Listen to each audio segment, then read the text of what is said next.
అద్దంకిలో అద్భుతం జరిగింది. గజాననుడి గర్భాలయ రహస్యం బయటపడింది. పండగ రోజు పొలం దున్నుతుండగా రైతు నాగలికి ఏదో తగిలింది. ఏంటా అని చూసిన ఆ రైతు ఆశ్చర్యపోయాడు.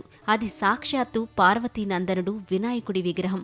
ఆ విగ్రహం విజయనగర రాజుల కాలం నాటిదని తేలింది. పురావస్తు నిపుణుల విశ్లేషణతో ఇక్కడ ఒకప్పుడు భారీ ఆలయం ఉండేదా అన్న అనుమానాలు వ్యక్తమవుతున్నాయి. ఈ ప్రాంతంలో తవ్వకాలు జరిపితే మరిన్ని చారిత్రక ఆనవాలు లభిస్తాయని స్థానికులు కోరుతున్నారు. తాజాగా బయటపడ్డ గజాననుడి విగ్రహానికి జనం పూజలు చేస్తున్నారు. ఇక్కడ ఆలయం కట్టించాలని కోరుకుంటున్నారు.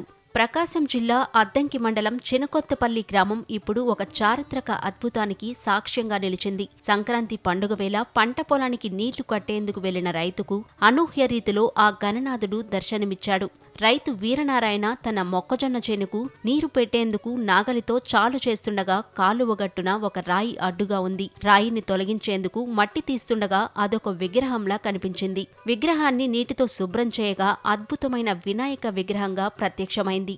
ఈ విగ్రహం సుమారు 14వ శతాబ్దానికి చెందిన విజయనగర రాజుల కాలానికి చెందినదిగా పురావస్తు శాఖ రిటైర్డ్ అధికారి జ్యోతి చంద్రమౌళి ధృవీకరించారు. సాధారణంగా వినాయకుడి తొండం ఎడమవైపునకు ఉంటుంది, కానీ ఇక్కడ కుడివైపుకు తిరిగి ఉండటం విశేషం. చేతిలో ఉన్న ఉండ్రాన్ని తింటున్నట్లుగా ఉన్న ఈ శిల్పకళ అత్యంత అరుదైనది.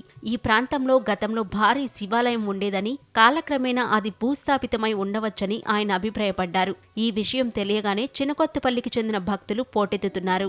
ఇతర రాష్ట్రాల్లో ఉన్నవారు సైతం ఈ వార్త చూసి తమ గ్రామంలో వెలుగు చూసిన విగ్రహాన్ని చూసేందుకు తరలివచ్చారు. గ్రామంలోని పండితులు సిద్ధాంతులతో చర్చించి ఈ విగ్రహానికి తగిన రీతిలో ఆలయాన్ని నిర్మించాలని గ్రామ పెద్దలు నిర్ణయించారు. ప్రభుత్వం స్పందించి ఇక్కడ మరిన్ని తవ్వకాలు జరిపితే ఇంకెన్నో చారిత్రక రహస్యాలు వెలుగు చూసే అవకాశం ఉందని ప్రముఖ చారిత్రక పరిశోధకులు జ్యోతి చంద్రమౌళి సూచించారు.